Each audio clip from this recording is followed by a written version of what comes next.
Crâne dégarni, barbe de quelques jours, cidre à la main. Le podcast anonyme est de retour. Voilà, podcast anonyme, 8e épisode. Bonjour à toutes et à tous. Bonjour. Alors aujourd'hui, comme programme, eh bien, le continent de Lémurie a ressurgi des flots. Et donc on a envoyé notre intrépide Jean-Baptiste nous faire un petit rapport sur cette seconde édition de Barbarian of Lemuria. Pour ma part, moi j'ai fait un stage chez un maître d'armes dans une région pluvieuse et boueuse, donc je vais vous dire tout le bien que je pense de Brigandine, un jeu inspiré de Warhammer Fantasy. Oui. Mais pour l'instant, du polar, des chats, des poils et des écailles, je sens que tu vas nous parler de Black Sad, le jeu de rôle, non ? Tout à fait Laurent. Voilà, Black Sad, adapté de la bande dessinée éponyme, Exactement. qui nous vient de l'autre côté des Pyrénées. C'est un jeu qui a été publié en Espagne, édité par No Solo Roll, et traduit très récemment par la Loutre Rolliste. D'accord, ça a été une surprise d'ailleurs. Hein. On l'a Oui, pas vu venir. oui, et ils annoncent comme ça, là ils viennent d'annoncer Adventure Time, j'ai hâte.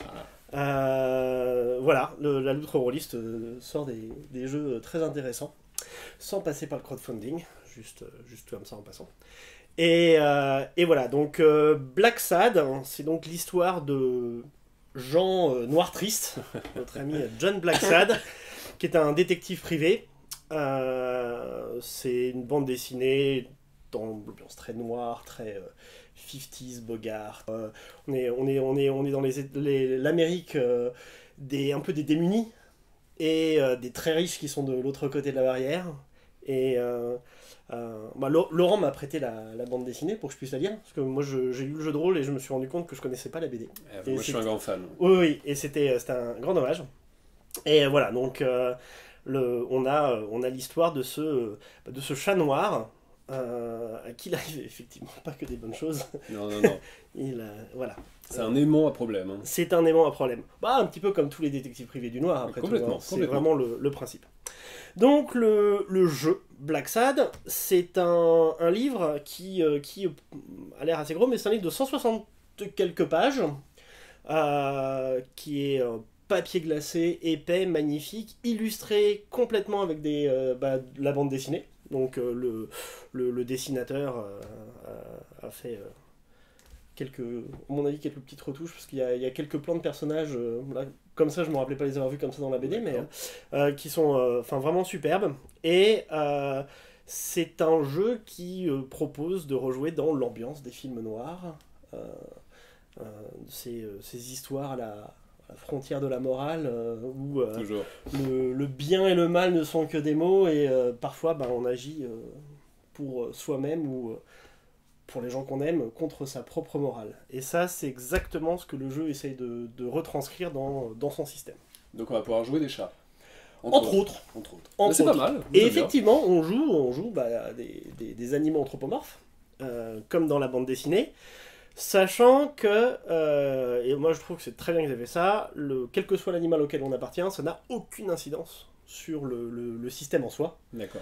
C'est juste un aspect en fait. C'est un aspect. D'accord. Mais on sait très bien que le noir, il y a quand même, c'est souvent l'histoire d'un privé blanc, mais sur fond de musique jazz noire.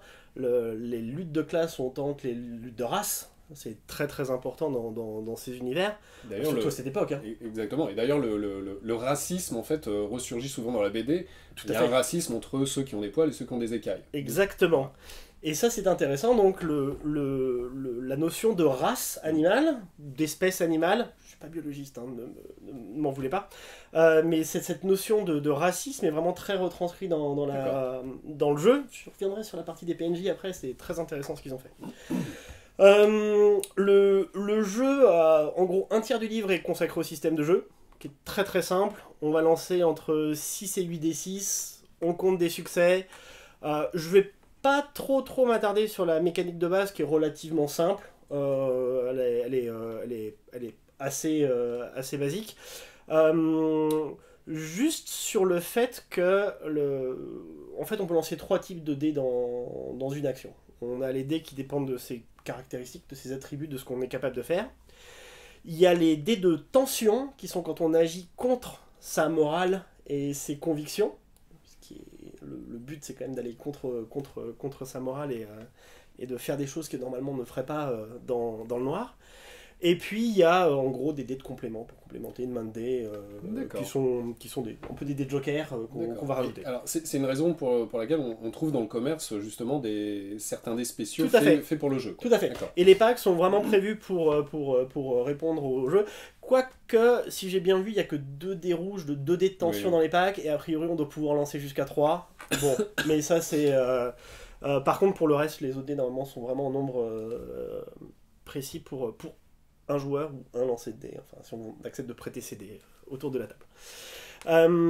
Voilà, le jeu est assez simple, il y a quelques caractéristiques, quelques traits qui peuvent un tout petit peu modifier les dés, mais surtout, tout ce qui compte, c'est la partie sur la conviction, l'humanité, le fait, la corruption de son âme, et les valeurs morales du personnage. Et le fait d'aller dans le sens ou contre son personnage. Et un petit peu comme certains jeux d'Heroic Fantasy où il y a de la corruption et on peut devenir des PNJ parce qu'on est corrompu, là on pourrait très bien sombrer complètement dans la démence, la folie et d'accord, donc pas de façon Cthulhu mais vraiment de devenir un sociopathe ou un psychopathe qui a renoncé complètement à ses valeurs pour devenir quelque chose de noir et de... D'accord, donc c'est pas juste en fait une adaptation, genre on va faire un polar et puis on va mettre tout le monde en chien, chat, etc. Non. C'est vraiment le côté, on va jouer sur la morale en fait, sur la manière dont est construit un récit de film noir en fait. Tout à fait. D'accord. Et c'est là qu'interviennent les 2 autres tiers du livre, où on a déjà toute une explication sur la BD, les personnages, son ambiance, les rapports entre personnages, et sur le noir, qu'est-ce que le film noir. Et donc il y a une très très grande partie avec beaucoup d'explications pour que les meneurs de jeu soient vraiment aidés pour mettre en scène ces parties-là. Et ensuite il y a une partie que j'ai trouvée mais vraiment admirable, c'est une liste de lieux typiques. La prison, l'hôpital, la salle de boxe, le casino, etc. Qu'on voit souvent dans les films ou qu'on peut lire dans les romans de Chandler, etc. Et pour chacun des lieux, il y a une liste de personnages qu'on peut y rencontrer. D'accord. Et pour chaque personnage, il y a 3 races animales qui peuvent leur correspondre. Parce que la race, c'est-à-dire que le boxeur de la salle de boxe, ce sera un gorille, un sanglier, un crocodile, parce qu'ils sont hargneux, voilà. On peut voir qu'il y a des écailleux et des poilus des 2 côtés, etc. Et on a vraiment ce côté, typer la personnalité par la race, et on joue sur les stéréotypes, mais ce qui est complètement dans l'idée de ce genre littéraire ou cinématographique. D'accord. Et comment en fait on joue en groupe en fait, parce que Black Sad est quand même un personnage un peu solitaire. Est-ce qu'il y a un moyen, il y a des conseils là-dessus ou pas? Il y en a un peu, mais moi je pense que c'est peut-être ce qui pêche le plus.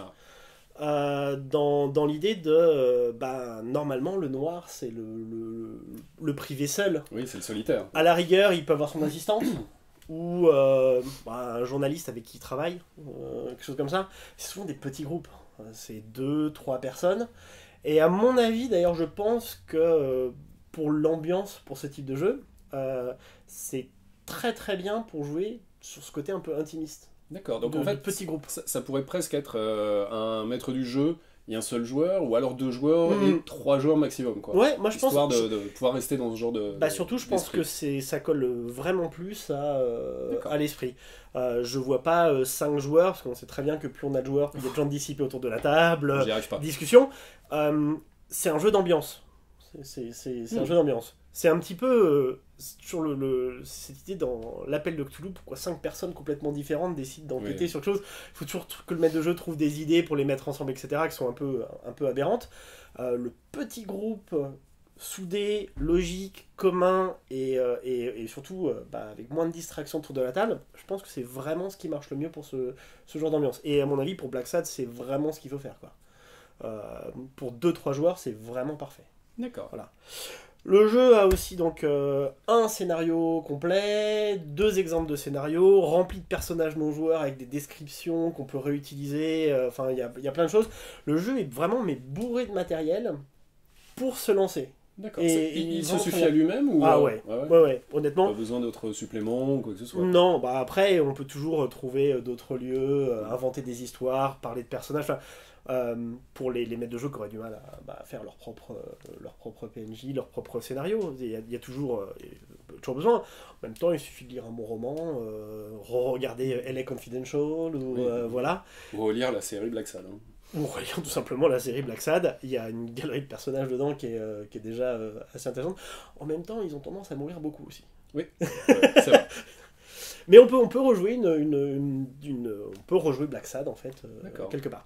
Voilà. Je pense que le système de jeu fait son boulot.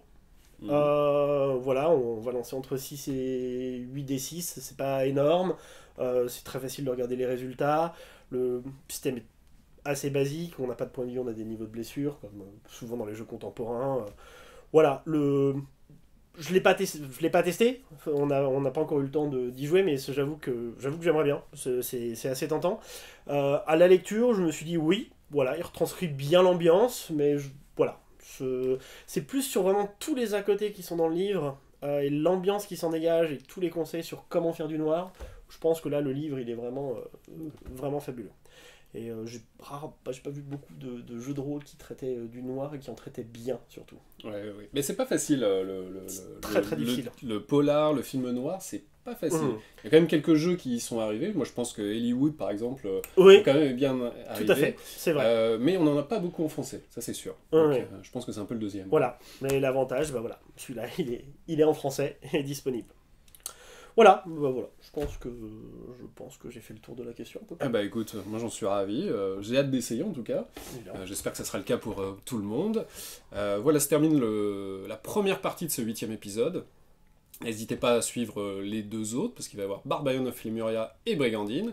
Et puis en attendant, écoutez, bonne lecture, et puis Bon jeu.